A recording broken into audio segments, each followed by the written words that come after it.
विधानसभेमध्ये सुद्धा तशी मी घोषणा केली। विधानसभेमध्ये घोषणा करताना सुद्धा आपल्याला डिसेंबर महिन्यामध्ये जो पुढचा टप्पा दिला जाणार तो जूनपासूनचा दिला जाणार ते सुद्धा घोषित केलेलं आहे। ते करण्याची जबाबदारी ही शिक्षण मंत्री म्हणून मी स्वतः ज्याला घोषित करतो माझी जबाबदारी आहे। परंतु अनेक वेळेला असं होतं की आपल्या वेदना मला समजू शकतात। जवळजवळ 10-15 वर्ष आपण वाट करत होता। त्याच्यानंतर मी ज्याला शिक्षण मंत्री झालो त्याला आदरणीय फडणवीस साहेब हे या ठिकाणी वित्तमंत्री होते आणि आपली मागणी सुरुवातीला 200 कोटी होती, नंतर 250 कोटी होती, परंतु मी तब्बल 1100 कोटी रुपये हे आपल्या या टप्पावाढीसाठी दिले आणि तुम्हाला पहिला टप्पासुद्धा मिळाला। अर्थात हा प्रश्न खूप काळ रेंगाळलेला होता, त्याच्यामुळे याच टप्प्याचं काम 2 वर्ष चाललं। सगळ्यांची अपेक्षा असते की आपण याच्यामधून वंचित राहू। त्याच्यामुळे 2 गोष्टी केलेल्या आहेत की जे लोक एलिजिबल झाले नाही म्हणजे जी लोक त्यांना त्या नॉर्म्समध्ये बसत नाही, म्हणजे एखाद्या शिक्षकाची भरती केली परंतु तिथं रोस्टरप्रमाणे ती पोस्टच नाही, मग काय झालं असतं की ह्या टीचरची नोकरी गेली। त्याच्यामुळे माझा जो प्रस्ताव आहे जो मी मंत्रिमंडळाकडे दिलेला आहे त्याच्यामध्ये ह्याला प्रोटेक्शन दिलेलं आहे की 18 टप्प्यावर 20 टप्प्यावर असेल आणि तो अनएलिजिबल राहिला तरी तो 20 टप्प्यावरच राहणार, परंतु ज्याला त्याच्या शाळेमध्ये ती पोस्ट वेकंट होईल त्याला नॅचरली त्याला पहिलं प्रायोरिटी जाणार आणि तो 40 टप्प्यावर जाणार। त्याच्यामुळे कुठलाही शिक्षक हा वंचित राहणार। दुसरी बाब अशी आहे की आपण आता देताना मागच्या वेळेस तुम्हाला देताना मी 6 महिने अगोदरपासूनचा टप्पा दिलेला होता, यावेळेला सुद्धा जवळजवळ 6 महिने अगोदरपासूनचा टप्पा देतो। एकच अपेक्षा अशी आहे की आपण सुद्धा मुलांवर जास्तीत जास्त कॉन्सन्ट्रेट केलं पाहिजे, गुणवंत विद्यार्थी बनवले पाहिजे आणि जर आपली जी मीटिंग होते त्यावेळेला वित्त खात्याचा प्रस्ताव अजून क्लिअर झालेला नसतो आणि त्याच्यामुळे मी मागच्या ह्याला सांगितलं होतं की अंतिम मुदत आहे, नसेल तर तुम्ही जसं इथं बसला तसंच मला कॅबिनेटच्या हॉलमध्ये खाली मांडलं सांगत नाही। उद्या तुम्ही बघाल की प्रत्यक्षात हे घडताना अख्खा महाराष्ट्र बघेल।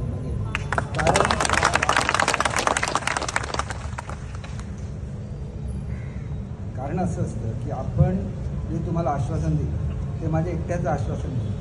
कॅबिनेटमध्ये चर्चा झाली, कॅबिनेट मला सांगण्यात आलं की तुम्ही विधानसभेमध्ये विधान परिषदेमध्ये जा आणि घोषणा करा। त्याच्यानंतर मी घोषणा केली, त्याच्यामुळे ही संयुक्तिक जबाबदारी आणि ही प्रत्येकाची जबाबदारी। अनेक वर्ष 15-20 वर्ष काही पगार न घेता जे शिक्षक पुढे कधीतरी आपल्याला न्याय मिळाला म्हणून जे थांबलेले होते त्यांना न्याय देण्याचं काम पहिल्या टप्प्यामध्ये आपण केलं। दुसऱ्या टप्प्यामध्ये सुद्धा काम करत असताना काही प्रश्न होते महाराष्ट्राचे, उदाहरणार्थ आदिवासी भाग आहे तो डोंगराळ असतो, त्याच्यामध्ये मुलांची संख्या कमी भरते।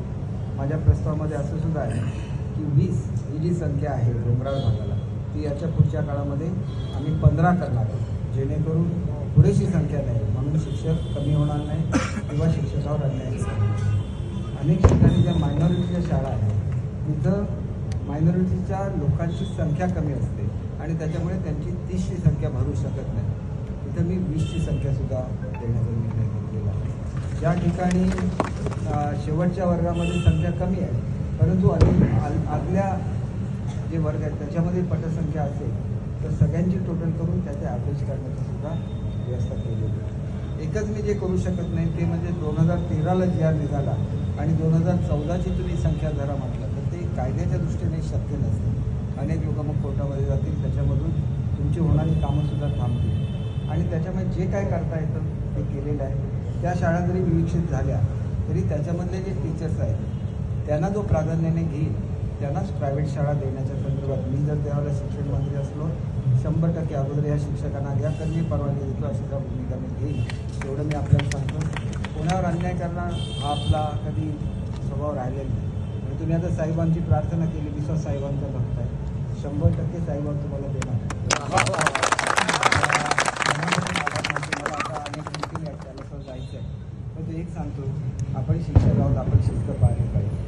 किती जरी झालं तरी आपण ही भूमिका करता म्हणजे तुमच्या नावाच्या मागे मी TR लावायचं अलाव केलं का तर तुम्हाला तुमची गाडी कोणी अडवता का लोकांना कळलं पाहिजे की याच्यामध्ये बसलेला एक चांगलं काम करणारा असा एक समाजाचा अंग आहे। जसं डॉक्टरचे जेवढं महत्त्व असेल तेवढं महत्त्व मी तुम्हाला दिलेलं आहे आणि त्याच्यामुळे तुमचं एक मोठं हलगर्जीपणा केलेला तो त्यांनी त्याचं सुद्धा महात्म्य राखलं पाहिजे. अन्याय होऊ शकतो, उशीर होऊ शकतो, परंतु आपण कधी संयम सोडायचा नाही. श्रद्धा आणि सबुरी हा साईबाबांनी दिलेला आपल्याला मंत्र आहे. तुम्ही शांतपणे घरी जा. तुम्ही जेवढं आंदोलन करता तेवढंच आंदोलन तुमच्यासाठी मी उद्या करेन. एवढी आपल्याला काही माननीय दीपक केसर साहेबांचा, माननीय शिक्षण मंत्र्यांचा.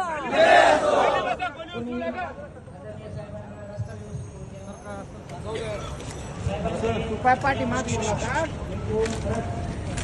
साहेबांचे मी मनपूर्वक आभार व्यक्त करतो.